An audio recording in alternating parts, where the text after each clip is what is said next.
and destroys it, demands we keep our distance.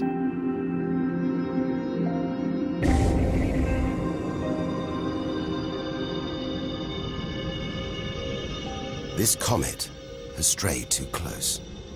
It's being boiled away by the sun's heat, creating a tail that stretches for millions of kilometers.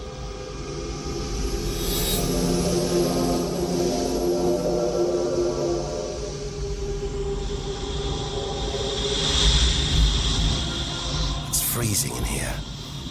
There's no doubt where this comet's come from. The icy wastes of deep space.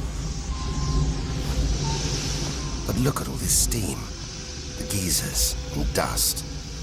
It's the sun again, melting the comet's frozen heart.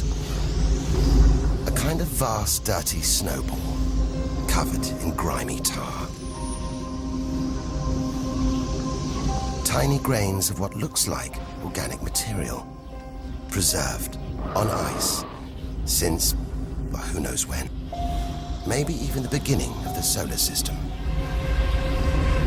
Say a comet like this crashed into the young Earth billions of years ago. Maybe it delivered organic material and water, the raw ingredients of life. It may have even sown the seeds of life on Earth that evolved into you and me.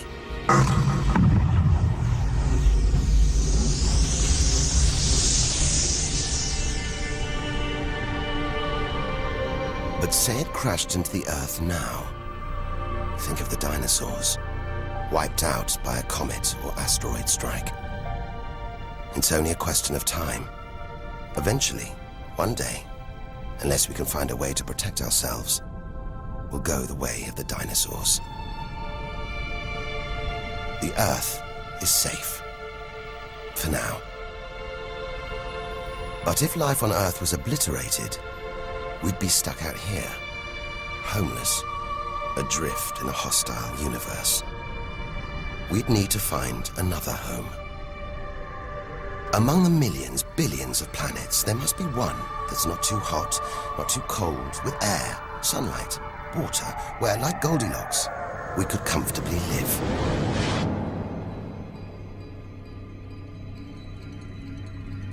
The red planet. Unmistakably, Mars. For centuries, we've looked to Mars for company, for signs of life.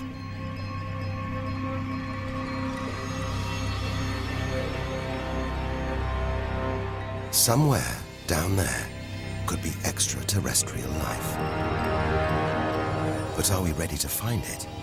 Ready to rewrite the history books, to tear up the science books, to turn our world upside down? What happens next could change everything.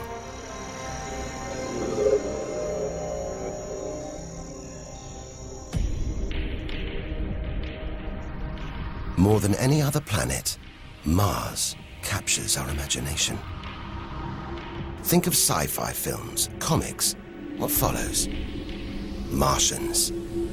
It's all just fiction, right? But what if there really is something here? If there is, it's living on a dead planet. The processes that make Earth habitable shut down hundreds of millions of years ago here. Red and dead. Mars is a giant fossil.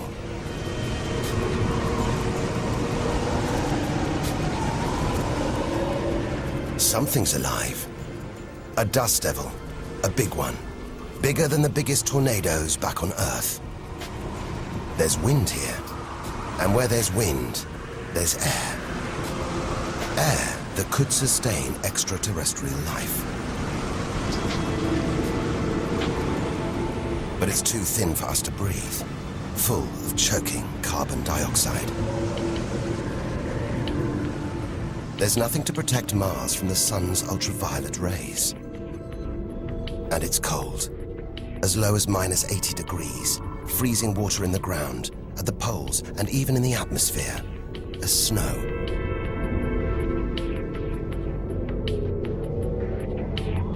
It's hard to believe anything could live here. But on Earth, there are creatures that survive in extreme cold, heat, and even in the deepest ocean trenches. It's as though life is a virus. It adapts, spreads. Maybe we're carrying the virus of life across the universe right now. Even in the most extreme conditions, life usually finds a way.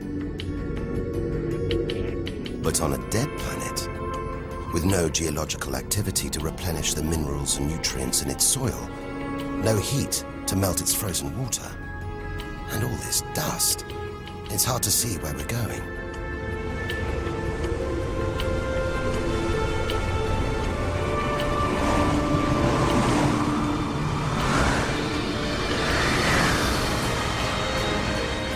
But we can't miss this. Olympus Mons, a vast, ancient volcano, 3 times higher than Everest. So wide, it would stretch almost all the way across Spain. Since its discovery in the 1970s, it's been declared extinct.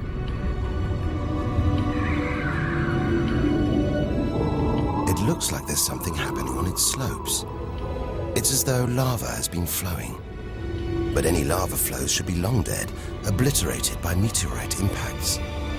Unless this monster isn't dead after all. If it's not, there could be molten magma beneath the crust right now.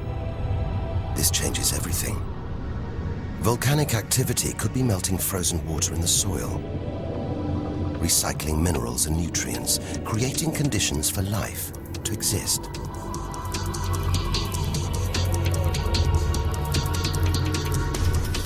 This makes the Grand Canyon look like a crack in the pavement. It goes on and on. So far, it would stretch all the way across North America. But look, signs of activity, erosion, and what looks like dried up riverbeds on the canyon floor. Maybe volcanic activity melted ice in the soil, sending water flowing through this vast canyon. Activity that we now know could still be melting ice, creating water. And where there's water, there could be life. If we can find running water, there's a chance we could find living creatures. Trundling across this desolate landscape, the NASA rover Opportunity.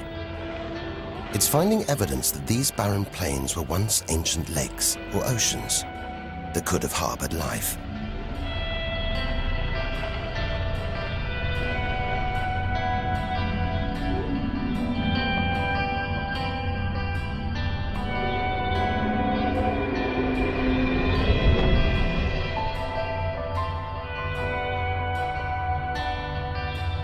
Look at these gullies. When probes orbiting Mars pass over them, they keep spotting new ones. More proof that Mars is alive and kicking. That there may be water flowing beneath the surface, creating these gullies. Water which could be sustaining Martian life.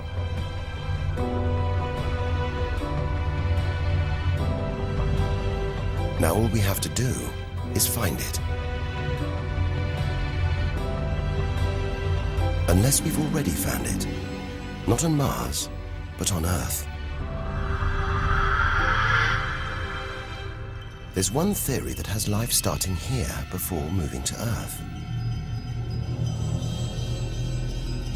The idea is that an asteroid impact blasted fragments of Mars, complete with tiny microbes, out into space and onto the young Earth, where they sowed the seeds of life itself. No wonder we find Mars fascinating. It could be our ancestral home. If it's true, it means we're all Martians. The Mars we thought we knew is gone, replaced by this new, active, changing planet. And if we don't know Mars, possibly the solar system's most studied planet, what else don't we know? There must be other secrets out there, waiting to be discovered.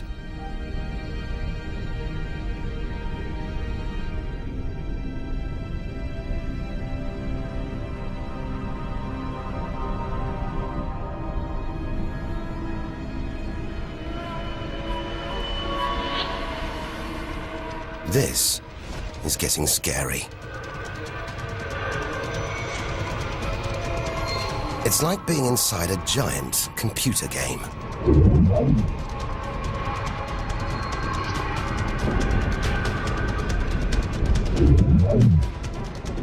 But these are all too real.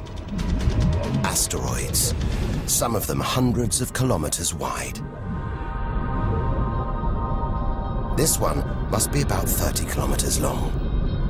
And look, perched on it, a space probe.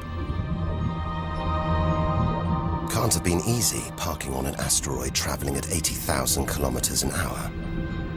It's a lot of effort to investigate some rubble. Rubble that regularly collides, breaking up and raining down on Earth as meteorites. Magical tokens, supernatural omens, and more than that.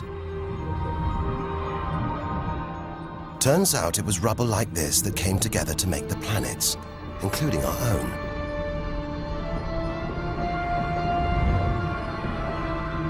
So by dating the meteorites we find on Earth, we know the planets were born 4.5 billion years ago.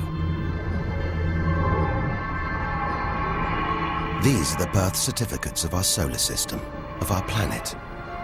But for some reason, these rocks didn't form into a planet. Something must have stopped them. Something powerful. At least 1,000 times bigger than Earth.